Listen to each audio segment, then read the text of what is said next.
Welcome to our science class. നമ്മൾ കഴിഞ്ഞ ക്ലാസ്സിലെ ആസിഡിനെയും ആൽക്കലൈനെയും തിരിച്ചറിയാനായിട്ട് ഉപയോഗിക്കുന്ന ഒരു സബ്സ്റ്റൻസിനെ കുറിച്ച് പറഞ്ഞിരുന്നു, അതായത് ഇൻഡിക്കേറ്റേഴ്സ്. ആ ഇൻഡിക്കേറ്റേഴ്സിലെ നമ്മൾ കളർ ചേഞ്ചിനനുസരിച്ച് തന്നിരിക്കുന്ന സബ്സ്റ്റൻസുകൾ ആസിഡ് ആണോ ആൽക്കലി ആണോ എന്ന് അറിയാൻ പറ്റും നമ്മൾ കഴിഞ്ഞ ക്ലാസ്സിൽ പറഞ്ഞു. അപ്പോൾ അതേപോലെ പ്ലാന്റ്സിന്റെ ചില ഭാഗങ്ങൾ, അതായത് ഹിബിസ്കസ്, ചെമ്പരത്തി, ടർമറിക്, മഞ്ഞൾ, ബീട്രൂട്ട് ഒക്കെ നമുക്ക് ഇൻഡിക്കേറ്റേഴ്സ് ആയിട്ട്, സൂചകങ്ങളായിട്ട് ഉപയോഗിക്കാൻ പറ്റും നമ്മൾ കഴിഞ്ഞ ക്ലാസ്സിൽ പറഞ്ഞു. അതുപോലെ ലബോറട്ടറിയിൽ ഉപയോഗിക്കുന്ന ഇൻഡിക്കേറ്റേഴ്സ് ആണ് litmus paper, phenolphthalein, methyl orange. Methyl ഓറഞ്ചിനും ലിറ്റ്മസ് പേപ്പറിൽ ഉണ്ടാവുന്ന കളർ ചേഞ്ചും ഫിനോഫ്തലിൻ ഒഴിച്ചിട്ട് ഉണ്ടാവുന്ന കളർ ചേഞ്ചും ഒക്കെ നമ്മൾ കഴിഞ്ഞ ക്ലാസ്സിൽ പറഞ്ഞു. ഇനി അതിന്റെ ഒരു ചെറിയ ടോപ്പിക് എന്ന് പറയുന്നത് യൂണിവേഴ്സൽ ഇൻഡിക്കേറ്റർ എന്ന് പറഞ്ഞൊരു സബ്സ്റ്റൻസിനെ കുറിച്ച് നമ്മൾ പറയുന്നുണ്ട്. അതായത് നമ്മൾ ലാബിലൊക്കെ ഉണ്ടാവുന്നതാണ്. അപ്പൊ തന്നിരിക്കുന്ന ആസിഡ് ആൽക്കലി ആണോ ആസിഡ് ആണോ എന്ന് അറിയുന്നത് മാത്രമല്ല, അത് എത്രത്തോളം സ്ട്രെങ്ത് ഉള്ള ആസിഡ് ആണ്, എത്രത്തോളം സ്ട്രെങ്ത് കുറവുള്ള ആസിഡ് ആണെന്ന് അറിയാനായിട്ട് ഉപയോഗിക്കുന്നതാണ് യൂണിവേഴ്സൽ ഇൻഡിക്കേറ്റർ. അപ്പൊ നമ്മൾ അതൊരു ഡ്രോപ്പ് നമുക്ക് ഏത് സബ്സ്റ്റൻസ് ആണോ അറിയേണ്ടത് അതിലേക്ക് ഒഴിച്ചു കഴിഞ്ഞാൽ അതിലുണ്ടാവുന്ന കളർ ചേഞ്ച്, ആ ബോട്ടിലിന്റെ പുറം ഭാഗത്ത് ഒരു ചാർട്ട് പോലെ ഉണ്ടാവും കളർ ചേഞ്ച്. അത് വെച്ച് നോക്കിയാൽ അത് ആസിഡ് ആണ് ആൽക്കലി ആണ്, എത്രത്തോളം സ്ട്രെങ്ത് ഉള്ള ആസിഡ് ആണ് ആൽക്കലി ആണോ നമുക്ക് ഐഡന്റിഫൈ ചെയ്യാൻ പറ്റും. അപ്പൊ നമ്മൾ ടെക്സ്റ്റ് ബുക്കിൽ അതൊരു ബോക്സിൽ പറഞ്ഞിട്ട് അതുകൊണ്ട് പറഞ്ഞത് മാത്രം. ഇന്ന് നമ്മൾ പഠിക്കാൻ പോകുന്നത് ആസിഡിന്റെയും ആൽക്കലിയുടെയും കുറച്ചധികം കാര്യങ്ങളാണ്. അതായത് നമ്മൾ ഈ ആസിഡും ആൽക്കലിനെയും സെപ്പറേറ്റ് ആണ് നമ്മൾ പറഞ്ഞത്, ആസിഡിന്റെ പ്രോപ്പർട്ടീസും ആൽക്കലിയുടെ പ്രോപ്പർട്ടീസും. ഇനി നമ്മൾ പറയാണ് ആസിഡും ആൽക്കലിയും കൂടി ഒരുമിച്ച് ചേർത്താൽ എന്തുണ്ടാവും. ഒരു ഗ്ലാസ്സിൽ നമ്മൾ കുറച്ച് ആസിഡ് എടുത്ത് കുറച്ച് ആൽക്കലി രണ്ടും കൂടി മിക്സ് ചെയ്ത് കഴിഞ്ഞാൽ എന്ത് സംഭവിക്കും, അതാണ് ഇനി നമ്മൾ ഈ ക്ലാസ്സിൽ പറയാൻ പോകുന്നത്. അപ്പൊ ഒരിക്കലും അത് ഇങ്ങനെ ക്ലാസ്സിൽ വെച്ച് എക്സ്പ്ലെയിൻ ചെയ്യാനേ പറ്റുള്ളൂ. എന്താണെന്ന് വെച്ചാൽ ലാബിൽ വെച്ചിട്ടാണ് നമ്മൾ ആ പ്രോസസ്സ് ചെയ്യുക. അതിനെ പറയുന്ന മെത്തേഡിനെ പറയുന്ന പേരാണ് ടൈട്രേഷൻ എന്നാണ് പറയുക. അത് ബ്യൂററ്റ് എന്നുള്ളൊരു സംഭവം, ഒരു ഇൻസ്ട്രുമെന്റ് ഉണ്ട്. അത് വെച്ചിട്ട് റീഡ് ചെയ്തിട്ട് മെഷർ ചെയ്തിട്ടൊക്കെയാണ് ഈ ടൈട്രേഷൻ എന്നുള്ള മെത്തേഡ് ചെയ്യുക. ജസ്റ്റ് ഇപ്പൊ നമുക്ക് പറയാന്ന് മാത്രം. അതായത് നമ്മൾ ആസിഡും ആൽക്കലിയും കുറെ എമൗണ്ട് ആസിഡും കുറെ എമൗണ്ട് ആൽക്കലിയും കൂടി മിക്സ് ചെയ്യല, കറക്റ്റ് ഒരു അളവില് മിക്സ് ചെയ്താൽ മാത്രമാണ് ഈ പ്രോസസ്സ് നടക്കുകയുള്ളൂ. അപ്പൊ നമ്മൾ അതിനു വേണ്ടി ഉപയോഗിക്കുന്ന മെത്തേഡിനെയാണ് നമ്മൾ പറയുന്നത് എന്ത്, ടൈട്രേഷൻ എന്നുള്ള മെത്തേഡാണ് അതിനെ നമ്മൾ പറയുന്ന പേര്. അപ്പൊ ടൈട്രേഷന്റെ ഒരു പിക്ചർ നമ്മൾ ടെക്സ്റ്റ് ബുക്കിലെ പേജ് നമ്പർ 46 കൊടുത്തിട്ടുണ്ട്. ഇതാണ് ടൈട്രേഷൻ എന്നുള്ള മെത്തേഡ്. ഈ ടൈട്രേഷൻ എന്നുള്ള മെത്തേഡില് നമ്മൾ ഒരു കുറച്ച് എമൗണ്ട് ആസിഡും ഈക്വൽ എമൗണ്ട് ആൽക്കലി എടുക്കും. എന്നിട്ട് നമ്മൾ അതിലേക്ക് കുറേശ്ശെ ആസിഡ് മിക്സ് ചെയ്യുമ്പോൾ ഒരു പെർട്ടിക്കുലർ പോയിന്റ്, ഒരു പെർട്ടിക്കുലർ അളവിലെത്തുമ്പോൾ അതുമേ മെഷർമെന്റ് ഉണ്ട്. ആ പർട്ടിക്കുലർ അളവിലെത്തുമ്പോൾ ആസിഡിന്റെയും ആൽക്കലിയുടെയും പ്രോപ്പർട്ടീസ് നഷ്ടപ്പെട്ടു. അങ്ങനെ അത് വേറൊരു സബ്സ്റ്റൻസ് ആയിട്ട് മാറും. അതിനെ കുറിച്ചാണ് നമ്മൾ ഇന്ന് ഡിസ്കസ് ചെയ്യാൻ പോകുന്നത്. അപ്പോ ഇവിടെ ഉപയോഗിക്കുന്ന ഈ സ്റ്റാൻഡിമേ വെച്ചിരിക്കുന്നതിനെയാണ് നമ്മൾ ബ്യൂററ്റ് എന്നാണ് പറയാം. ഇതില് റീഡിംഗ് ഉണ്ട്. അപ്പൊ അതിൽ നമ്മളൊരു കുറച്ച് എമൗണ്ട് ആസിഡ് എടുക്കുന്നു. ഇതിലാണ് നമ്മൾ ആസിഡ് എടുക്കുന്നത്. അപ്പൊ അതിലെ ആസിഡിന്റെ ട്യൂബിന്റെ ഉള്ളിൽ കൂടെ ആസിഡ് നമുക്കൊരു പൈപ്പ് പോലെ ഉണ്ട്. അപ്പൊ അത് നമുക്ക് അത് തിരിക്കണതിനനുസരിച്ച് ഓരോ ഡ്രോപ്പോ 2 ഡ്രോപ്പോ എത്രയാണ് നമുക്ക് എമൗണ്ട് വേണ്ടത് വെച്ചാൽ അത് നമുക്ക് ഇതിലേക്ക് വീഴ്ത്താൻ പറ്റും. അപ്പൊ ഇതിനെ നമ്മൾ ഇത് ലാബിൽ ഉപയോഗിക്കുന്നതാണ്. ഇതിനെ കോണിക്കൽ ഫ്ലാസ്ക് എന്നാണ് പറയാം. അപ്പൊ ഇതിലാണ് നമ്മൾ ആൽക്കലി എടുക്കുന്നത്. അപ്പൊ നമുക്കറിയാം ആൽക്കലിയിലാണ് ഫിനോഫ്തലിന്റെ കളർ പിങ്ക് ആവും. അപ്പൊ നമ്മൾ ഈ ആൽക്കലിയിലേക്ക് 2 ഡ്രോപ്പ് ഫിനോഫ്തലിൻ ഒഴിക്കുന്നു. അപ്പൊ ഇതാണ് ആസിഡ്, ഇതാണ് ആൽക്കലി. എന്നിട്ട് ഇതിന്റെ അടിയിൽ വെച്ചിട്ട് നമ്മൾ ഈ സ്റ്റോപ്പ് കോക്ക് എന്നാണ് ഇതിനെ പറയുക. അതായത് നമ്മൾ ഈ സ്പീഡ് അഡ്ജസ്റ്റ് ചെയ്യുന്നത്. അപ്പൊ കുറച്ചൊന്ന് തുറന്നാൽ ഓരോ ഡ്രോപ്പ് ആസിഡ് ആയിട്ട്, കുറെ എമൗണ്ട് പാടില്ല, ഓരോ ഡ്രോപ്പ് ആസിഡ് ആയിട്ട് നമ്മൾ ഈ ആൽക്കലിയിലേക്ക് വീഴ്ത്തുകയാണ്.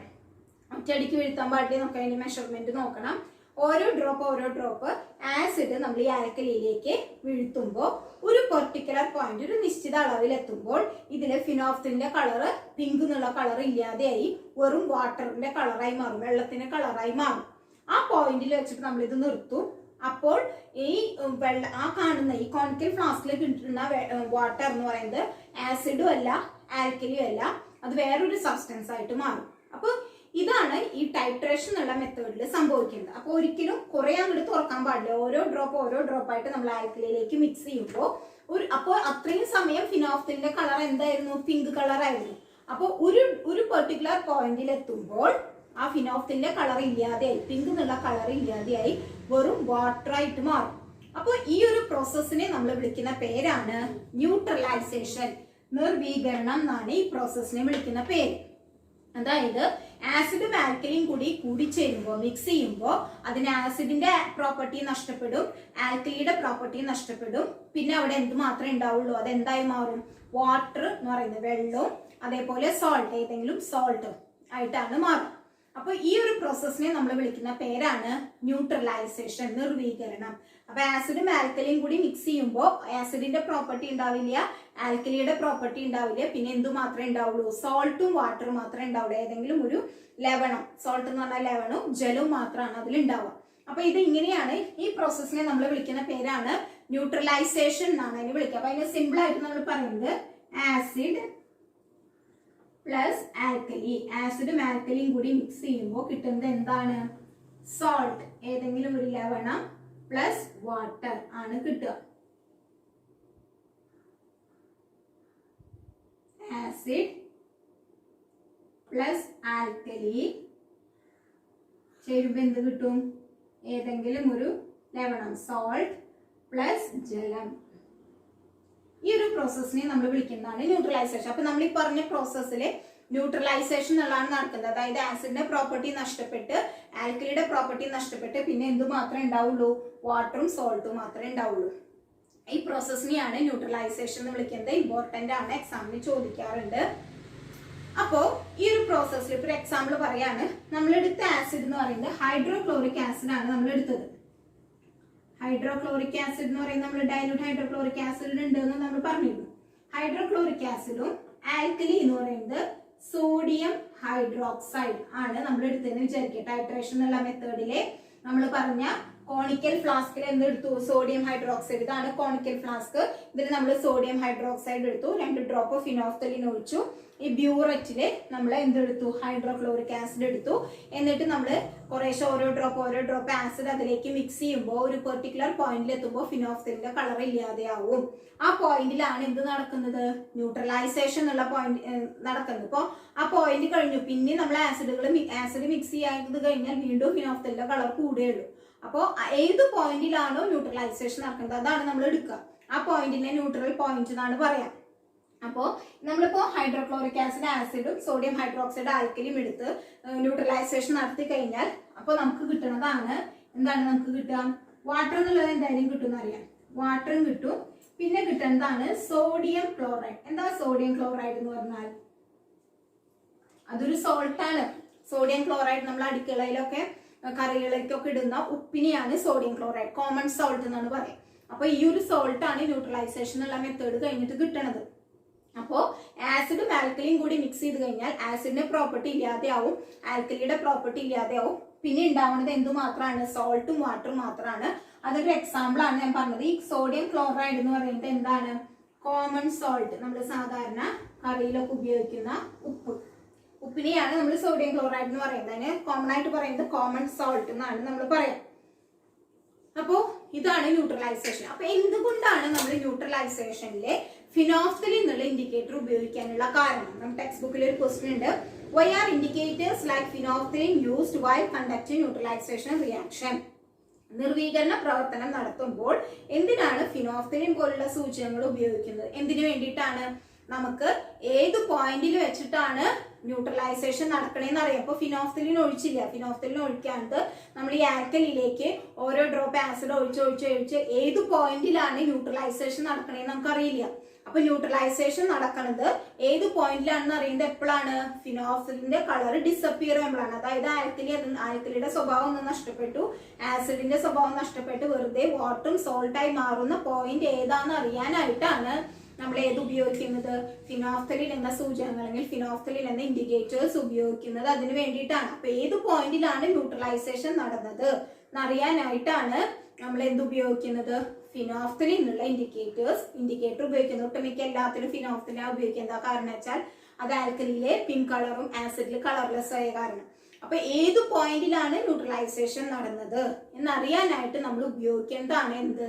ഫിനോഫ്തലിനുള്ള ഇൻഡിക്കേറ്റേഴ്സ്. അപ്പോൾ ആസിഡ് ഓരോ ഡ്രോപ്പ് ആൽക്കലിയിലേക്ക് ആഡ് ചെയ്യുമ്പോൾ ഒരു പെർട്ടിക്കുലർ പോയിന്റിൽ വെച്ചിട്ട് ആസിഡിന്റെ പ്രോപ്പർട്ടി നഷ്ടപ്പെടും, ആൽക്കലിയുടെ പ്രോപ്പർട്ടി നഷ്ടപ്പെടും, ആസിഡിന്റെ സ്വഭാവം നഷ്ടപ്പെടും, ആൽക്കലിയുടെ സ്വഭാവം നഷ്ടപ്പെട്ട് അവിടെ എന്തു മാത്രമേ ഉണ്ടാവുള്ളൂ? സോൾട്ടും വാട്ടർ ഉണ്ടാവുള്ളൂ. ഏത് പോയിന്റിൽ വെച്ചിട്ടാണ് ഈ സോൾട്ടും വാട്ടറും ഉണ്ടാവുന്നത്? ആ പോയിന്റിനെയാണ് നമ്മൾ ന്യൂട്രൽ പോയിന്റ് അല്ലെങ്കിൽ ന്യൂട്രലൈസേഷൻ നടന്നത് ആ പോയിന്റിലാണ്. അപ്പൊ അത് ഏത് പോയിന്റിലാണെന്ന് അറിയാനായിട്ട് നമുക്ക് കളർ ചേഞ്ചിലൂടെ മനസ്സിലാവുള്ളൂ. ആ പോയിന്റിൽ എത്തുമ്പോൾ ഫിനോഫ്തലിന്റെ കളർ ഇല്ലാതെയാവും. അതിനു വേണ്ടിയിട്ടാണ് നമ്മൾ ഫിനോഫ്തലിൻ ഉപയോഗിക്കുന്നത്. ഇനി ഈ ന്യൂട്രലൈസേഷൻ ഉള്ള പ്രോസസ്സ് നമ്മൾ പ്രാക്ടിക്കലായിട്ട് അപ്ലൈ ചെയ്യണത്, പ്രായോഗിക തലത്തിൽ അപ്ലൈ ചെയ്യണത് എപ്പോഴാന്ന് വെച്ചാൽ നമുക്കറിയാം. അപ്പൊ നമ്മൾ പറഞ്ഞു ആസിഡും ആൽക്കലിയും കൂടി മിക്സ് ചെയ്യുമ്പോൾ ആസിഡിന്റെ പ്രോപ്പർട്ടികൾ കുറെ ഉണ്ട്, 4 പ്രോപ്പർട്ടി ഉണ്ട്, ആൽക്കലിയുടെ ഒരു 3 പ്രോപ്പർട്ടി ഉണ്ട്. ഈ 3ഉം ആൽക്കലിയുടെ 4 പ്രോപ്പർട്ടി, മൊത്തം 7 പ്രോപ്പർട്ടീസ് അതൊന്നും ഇല്ലാതെയായി വെറുതെ വാട്ടറും സോൾട്ട് ആയിട്ട് മാറുന്നു പറഞ്ഞു. അപ്പോൾ ഇത് നമ്മൾ ഉപയോഗിക്കേണ്ടത് എങ്ങനെയാണെങ്കിൽ, പ്രാക്ടിക്കൽ ആപ്ലിക്കേഷനിൽ ഉപയോഗിക്കേണ്ടത് എങ്ങനെയാണെങ്കിൽ നമുക്കറിയാം നമ്മുടെ കേരളത്തിലുള്ള മണ്ണ് എന്ന് പറയുന്നത് സോയിൽ എന്ന് പറയുന്നത് ആസിഡിക് നേച്ചറുള്ള സോയിൽ ഉണ്ടാവും. അതായത് ആസിഡിന്റെ അംശമുള്ള മണ്ണ് നമ്മുടെ കേരളത്തിലുണ്ട്. അപ്പോൾ ഒട്ടുമിക്ക സ്ഥലത്തെയും മണ്ണ് എന്ന് പറയുന്നത് ആസിഡിന്റെ അംശമുള്ള മണ്ണാണ്. അപ്പൊ അത് ചില കൃഷിക്ക് അത് അനുയോജ്യമല്ല, എന്നാൽ ചില കൃഷിക്ക് അത് കുഴപ്പമില്ല. അപ്പോൾ ചിലപ്പോൾ നമ്മൾ ആ മണ്ണിൽ എല്ലാ സ്ഥലത്തും മണ്ണല്ല, ചില സ്ഥലങ്ങളിൽ ആ മണ്ണുണ്ട്, ഒട്ടുമിക്ക സ്ഥലത്തും അതാണ്. അപ്പൊ നമ്മൾ അതിൽ എന്ത് കൊണ്ട് വെച്ചാലും നമുക്കതില് എന്ത് മരോ അല്ലെങ്കിൽ ചെടിയോ എന്ത് തന്നെ വെച്ചാലും അത് ഉണ്ടാവില്ല. എന്താ കാരണം? അത് കരിഞ്ഞു പോകും. എന്തായാലും അതിൽ ആസിഡിന്റെ അംശം കൂടുതലാണ് ആ സോയിലിൽ. അപ്പോ നമ്മൾ സാധാരണ കർഷകര് ഫാമേഴ്സ് ചെയ്യുന്നതാണ്, നമ്മൾ എന്തെങ്കിലും നടനാട്ട് മുമ്പ് അതിൽ ആസിഡിക്കിന്റെ അംശം ഉണ്ടെങ്കിൽ അത് പോവാനായിട്ട് നമ്മൾ ചെയ്യുന്നതാണ് അതില് ലൈം ആഡ് ചെയ്യും. ആ സോയിലിലെ ലൈം കുമ്മായം മിക്സ് ചെയ്യും. കുമ്മായം മിക്സ് ചെയ്യുമ്പോൾ എന്ത് സംഭവിക്കും? സോയിലിൽ അസിഡിക് ആണ്, ആസിഡിന്റെ അംശം ഉള്ളതാണ്. കുമ്മായം എന്ന് പറയുന്നത് എന്താണ്? ലൈം എന്ന് പറയുന്നത് എന്താണ്? ആൽക്കലിയാണ്. അപ്പൊ അത് രണ്ടും കൂടി ചേരുമ്പോൾ അത് ന്യൂട്രലായി അത് സാധാരണ സോയിലായിട്ട് മാറും. അതുകൊണ്ടാണ് നമ്മൾ എന്തെങ്കിലും കൃഷിയൊക്കെ ചെയ്യുന്നതിന് മുമ്പ് മണ്ണിൽ കുമ്മായം വിതറുന്നത്. അതിനു വേണ്ടിയിട്ടാണ്. എന്തിനു വേണ്ടിയിട്ടാണ്? ആസിഡിന്റെ അംശം സോയിൽ ഉണ്ടെങ്കിൽ അത് പോവും. അപ്പോൾ അങ്ങനെ അത് സാധാരണ മണ്ണായിട്ട് മാറും. അതുകൊണ്ടാണ് അത് ഇമ്പോർട്ടന്റ് ആണ്, എക്സാം ചോദിക്കാറുണ്ട്. Why lime which is alkali is added to soil. എന്തിനു വേണ്ടിയിട്ടാണ് മണ്ണില് നമ്മൾ കുമ്മായം ചേർക്കുന്നത്? എന്തിനു വേണ്ടിയിട്ടാണ്? അപ്പോൾ സോയിൽ ആസിഡിക് നേച്ചർ ആണെങ്കിൽ, ആസിഡിന്റെ അംശമുള്ള സോയിലാണെങ്കിൽ അതില്ലാതെ ആവാൻ നമ്മൾ കുമ്മായം വെതറി കഴിഞ്ഞാൽ ആസിഡും ആൽക്കലിയും കൂടി മിക്സ് ആകുമ്പോൾ അത് എന്ത് സംഭവിക്കും? ആസിഡിന്റെ പ്രോപ്പർട്ടി നഷ്ടപ്പെടും, ആൽക്കലിയുടെ പ്രോപ്പർട്ടി നഷ്ടപ്പെട്ട് വെറുതെ വാട്ടറും സോൾട്ട് ആയിട്ട് മാറും. അപ്പൊ അതിന് സാധാരണ സോയിലായിട്ട് മാറും. അതിന് വേണ്ടിയിട്ടാണ് നമ്മൾ എന്ത് ചെയ്യണത്? സോയിലിലെ കുമ്മായം ആഡ് ചെയ്യണം. അപ്പൊ ന്യൂട്രലൈസേഷൻ ഉള്ള മെത്തേഡ് മനസ്സിലായെന്ന് വിചാരിക്കുന്നു. അതായത് ആസിഡും ആൽക്കലിയും കൂടി മിക്സ് ചെയ്യുമ്പോൾ ആസിഡിന്റെ പ്രോപ്പർട്ടി നഷ്ടപ്പെടും, ആൽക്കലിയുടെ പ്രോപ്പർട്ടി നഷ്ടപ്പെടും. പകരം എന്ത് മാത്രമേ ഉണ്ടാവുള്ളൂ? വാട്ടറും സോൾട്ടും മാത്രമേ ഉണ്ടാവുള്ളൂ. അപ്പൊ അവിടെ നമ്മൾ ഏത് പോയിന്റിൽ വെച്ചിട്ടാണ് ന്യൂട്രലൈസേഷൻ നടക്കണേ എന്നറിയാനായിട്ട് ഉപയോഗിക്കുന്ന ഒരു ഇൻഡിക്കേറ്റർ ആണ് നമ്മൾ ഉപയോഗിക്കുന്നത് ഫിനോഫ്തലിൻ ആണ്. അതായത് ന്യൂട്രലൈസേഷൻ നടന്നു കഴിഞ്ഞാൽ ഫിനോഫ്തലിന്റെ കളർലെസ് ആയി മാറും. അപ്പൊ അത് ആസിഡും അല്ല ആൽക്കലിയും അല്ല, പകരം എന്ത് മാത്രമാണ്? വാട്ടറും സോൾട്ടും മാത്രമാണ്. അപ്പൊ ന്യൂട്രലൈസേഷൻ ഉള്ള മെത്തേഡ് മനസ്സിലായെന്ന് വിചാരിക്കുന്നു. ഇനി അടുത്തത് നമ്മൾ പറയാൻ പോകുന്നത് ഒരു ഇമ്പോർട്ടന്റ് ആയിട്ടുള്ളതാണ്. അപ്പൊ നമ്മള് ആസിഡ് ആണോ ആൽക്കലി ആണോ എന്ന് അറിയാനായിട്ട് നമ്മൾ ലിറ്റ്മസ് പേപ്പർ ഉപയോഗിക്കുന്നു പറഞ്ഞു ഇല്ലേ? ആസിഡ് ആണെങ്കിലും ആൽക്കലി ആണെങ്കിലും, ആസിഡ് ആണെങ്കിൽ റെഡ് ലിറ്റ്മസ് ബ്ലൂ ആയിട്ട് ബ്ലൂ ലിറ്റ്മസ് റെഡ് ആയിട്ട് മാറും, ആൽക്കലി ആണെങ്കിൽ റെഡ് ലിറ്റ്മസ് ബ്ലൂ ആയിട്ട് മാറും നമ്മൾ പറഞ്ഞു.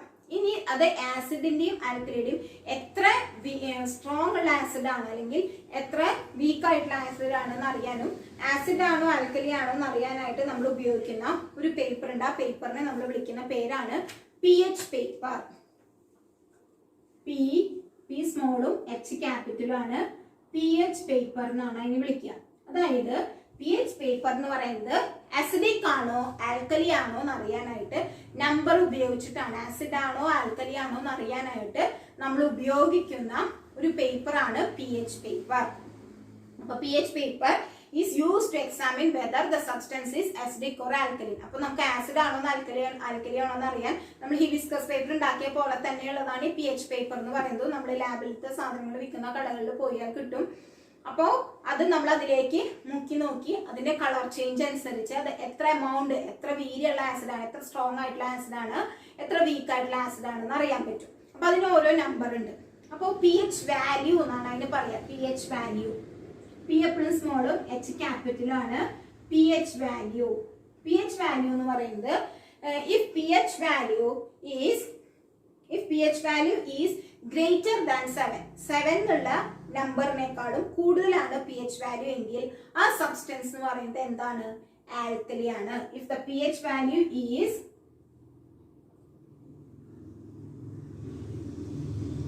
greater than 7 എന്താണത്? ആൽക്കലി ആണ്. അതായത് നമ്മളിപ്പോ ഒരു സബ്സ്റ്റൻസിൽ നമ്മൾ pH പേപ്പർ ഡിപ്പ് ചെയ്തു. ഹിബിസ്കസ് പേപ്പർ പോലെ തന്നെ pH പേപ്പർ നമ്മൾ മുക്കി നോക്കി. അപ്പൊ അതിനൊരു കളർ കിട്ടി. ആ കളർ പുറമെ pH പേപ്പർ നമ്മൾ എടുത്തതിന് ഇതുപോലെ പുറമെ നമ്പറുകൾ ഉണ്ടാവും. 0 1 2 3 4 5 6 7 8 9 10 11 12 എന്നൊക്കെ പറഞ്ഞിട്ട് നമ്മുടെ ടെക്സ്റ്റ് ബുക്കിൽ കാണാം. അപ്പൊ നമുക്ക് കിട്ടിയ കളറ് ഇതുമേ വെച്ച് താരതമ്യം ചെയ്ത് നോക്കും. കമ്പയർ ചെയ്തുമ്പോൾ ഏത് കളറാണ് കിട്ടിയെന്ന് ആ നമ്പർ ആയിരിക്കും ആൽക്കലിക്ക് ഉണ്ടാവും. അപ്പോൾ greater than 7, if the pH value is greater than 7, അതായത് 8 9 10 11 12 ഒക്കെ ആണെങ്കിൽ ആ സബ്സ്റ്റൻസ് എന്ന് പറയുന്നത് എന്താണ്? ആൽക്കലി ആയിട്ടുള്ള സബ്സ്റ്റൻസ് ആണ്. ഇനി ഇഫ് ദ pH വാല്യൂ